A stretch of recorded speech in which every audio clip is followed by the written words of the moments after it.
Assalamualaikum warahmatullahi wabarakatuh.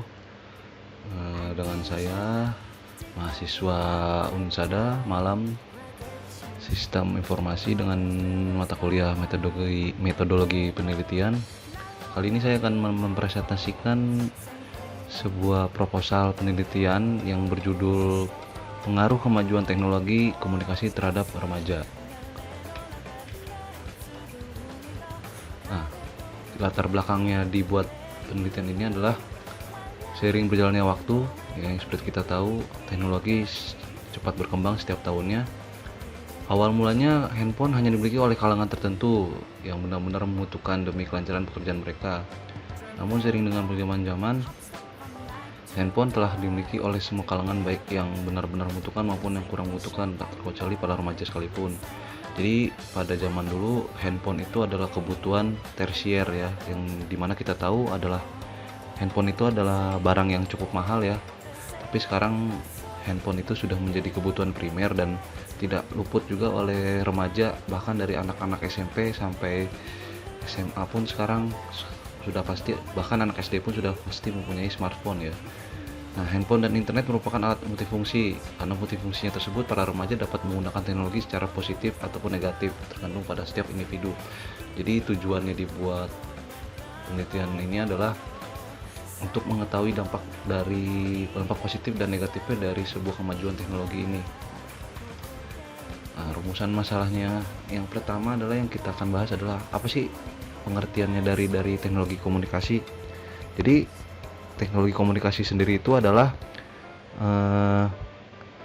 teknologi itu merupakan alat ya atau kerajinan yang mempengaruhi kemampuan mengontrol dan beradaptasi dengan lingkungan alamnya. Nah, itu juga teknologi bisa diartikan juga, teknologi komunikasi adalah sistem elektronik yang digunakan untuk berkomunikasi antar individu dengan kelompok lain atau menghubungkan satu orang dengan orang lainnya. Nah, bagaimana dampak positif dan dampak negatif dari kemajuan teknologi komunikasi? Jadi kita ambil contoh kecilnya saja. Dampak positif ya dari kemajuan teknologi ini adalah internet itu sebagai media komunikasi, dalam artian bisa menghubungkan dengan satu dengan yang lain dengan cara yang mudah. Tidak seperti dulu, kalau dulu itu kan mau berkabar saja harus menggunakan surat, sedangkan ini kan hanya menggunakan smartphone.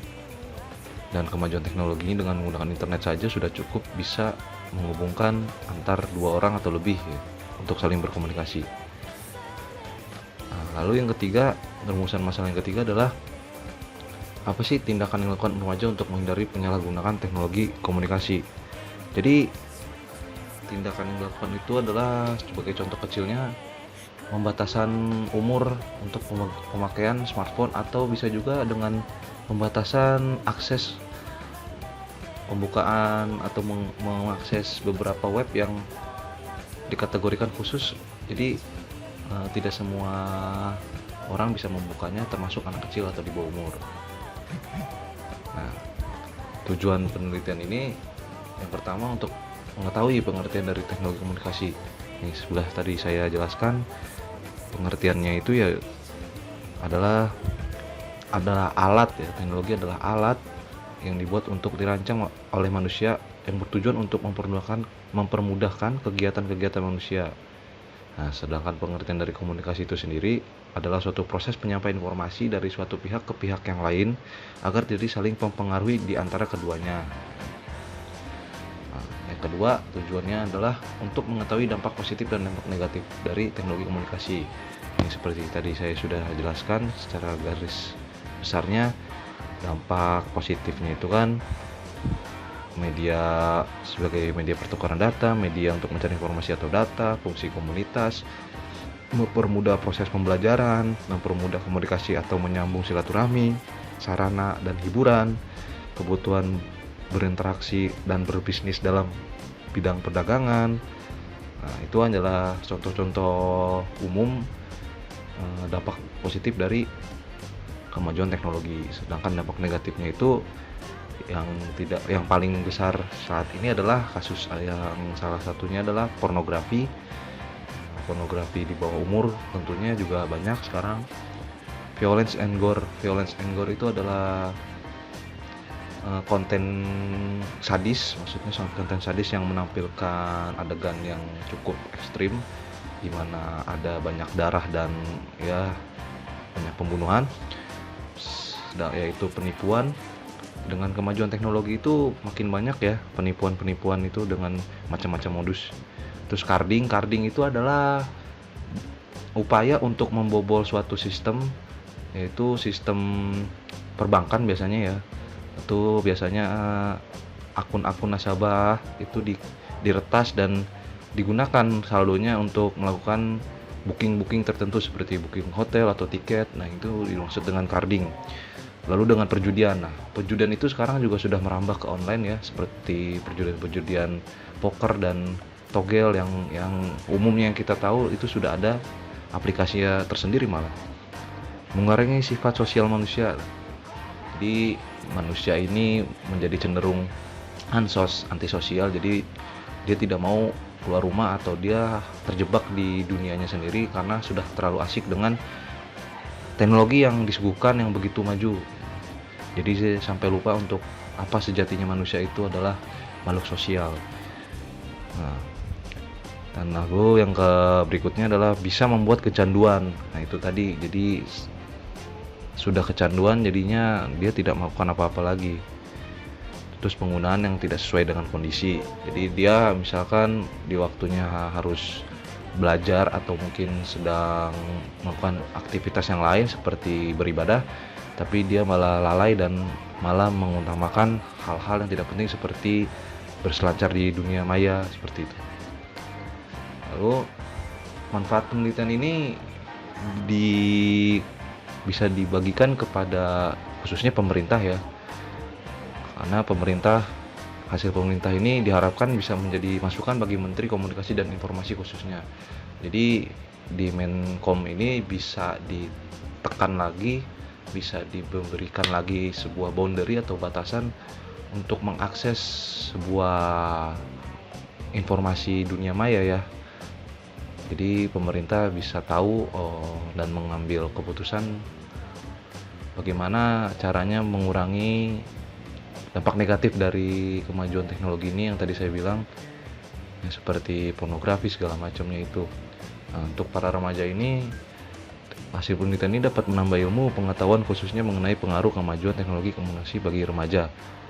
Yang seperti kita tahu bahwa tahun ini kita sudah memasuki, bahkan tahun-tahun sebelumnya kita sudah memasuki industri era 4.0, yaitu di mana semuanya itu sudah sudah berkoneksi atau terintegrasi dengan sistem informasi. Jadi semua itu sudah mempunyai aplikasi dan siap menuju industri 4.0 yang dimaksudnya adalah di mana semua bidang lini usaha, baik itu pariwisata atau e-commerce yang kita kenal ini, itu adalah salah satu contoh hasil kemajuan teknologi yang tadinya orang tidak bisa berdagang, sekarang jadi banyak yang berdagang. Khususnya para remaja juga sudah mulai banyak yang membuka lapangan usahanya sendiri ya. Dan yang ketiga, masyarakat ya. Hasil penelitian ini dilakukan dapat menambah wawasan masyarakat mengenai pengaruh kemajuan teknologi komunikasi bagi remaja itu sendiri. Jadi peran orang tua yang di sini yang dimaksud. Jadi peran orang tua di sini juga harus tahu bagaimana pengembangan teknologi yang sedemikian majunya setiap tahunnya yang membuat gap antara remaja dengan orang dewasa itu. Nah, jadi di sini peran masyarakat ini harus turut andil untuk membatasi dan mengawasi sih, khususnya anak-anak di bawah umur 17 tahun penggunaan smartphone dan internet, karena makin kesini mengakses informasi itu makin mudah. Nah, untuk hipotesis sementara yang saya dapat, dampak dari kemajuan teknologi komunikasi terhadap remaja yaitu hilangnya nilai-nilai agama, budaya, dan hilangnya nilai-nilai penanaman moral.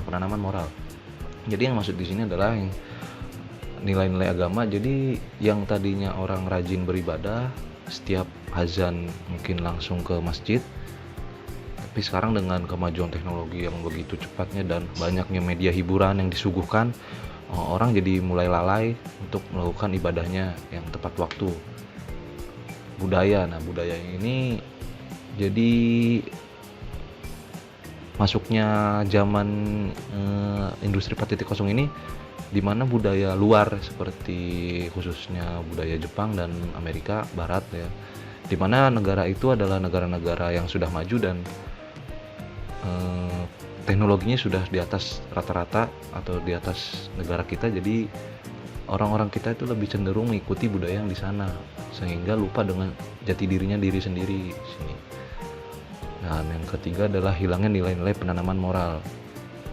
Yang maksudnya di sini adalah anak-anak yang dulunya mungkin ya maghrib itu sudah pulang ke rumah, sudah nggak boleh keluar-keluar lagi, tapi sekarang dengan kemajuan teknologi ini anak-anak sekarang itu sudah mulai menghilangkan norma-norma atau moral-moral yang sudah diajarkan oleh orang tua zaman dahulu, seperti misalkan maghrib itu harus harus beribadah, tapi sekarang maghrib masih megang smartphone dan yang lainnya. Kemajuan teknologi komunikasi juga dapat membentuk bagaimana cara berpikir remaja berperilaku dalam masyarakat, dan teknologi tersebut akhirnya mengarahkan manusia untuk bergerak. Nah, di samping dampak negatifnya tadi, di sini dampak positifnya jadi kemudahan berkomunikasi ya. Jadi kan dengan kemajuan teknologi ini orang dapat mengakses informasi dengan mudah ya. Jadi mendapatkan ilmu atau info apapun dengan mudah, seperti tutorial memasak atau tutorial memasang ban dan segala macam untuk di bidang teknologi, dan bahkan bukan bidang teknologi saja, tapi di bidang otomotif atau travel, pariwisata, kuliner. Jadi yang tadinya manusia ini minim informasi, jadi sekarang jadi mempunyai akses dan ilmu yang cukup memadai, dan akhirnya bergerak untuk membuka usahanya dan bidang usahanya masing-masing.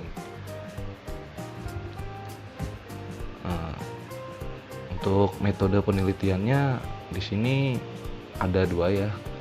Itu metode penyusunan penelitian. Dalam menyusun makalah ini digunakan beberapa metodenya sebagai berikut. Kepustakaan, yaitu dengan mempelajari beberapa buku sumber yang berhubungan dalam penyusunan masalah. Jadi mengambil sumber yang sudah ada di dalam buku dan mengambil intisarinya saja. Yaitu yang kedua, diskusi, mengumpulkan data dengan melakukan tanya jawab seputar kemajuan teknologi komunikasi bagi remaja. Diskusi ini dilakukan langsung tatap muka seperti wawancara ya, di sekolah-sekolah bisa, di tempat lingkungan kerja, atau di rumah lingkungan sendiri juga bisa. Dan yang paling efektif menurut saya adalah di diskusi langsung, bisa dilakukan satu tempat ruangan yang banyak, satu ruangan itu jadi bisa banyak orang. Jadi modelnya kayak kuesioner, maksudnya seperti rapat modelnya, jadi diskusi mufakat, atau bisa juga interview antar dua orang saja. Kebetulan untuk metode penelitian ini, pengambilan datanya yang diskusi bisa dilakukan di sekolah-sekolah dengan mengadakan seminar ya kan, dengan melakukan tanya jawab. Kuotanya ya seputar siswa ya sudah pasti siswa dan juga para guru. Dan lalu bisa juga ditambah di luas lingkungannya lagi, diperluas dengan di lingkungan sekitar sekolah. Itu karena sudah menyangkut masyarakat. Populasi dan sampel. Populasi dalam penelitian ini adalah beberapa warga. Ini saya mengambil contoh sekolah SMK Negeri 1 Kota Bekasi ya. Dan beberapa warga di daerah Bintara Kranji yang memberikan informasi serta pendapat terkait pengaruh kemajuan teknologi terhadap remaja. Jadi di sini populasi dan sampelnya, boundary-nya kita mengambil dari lingkungan sekolah dan warga sekitar. Oke, sekian dan terima kasih atas perhatiannya. Wabillahi wal taufiq wal hidayah. Assalamualaikum warahmatullahi wabarakatuh.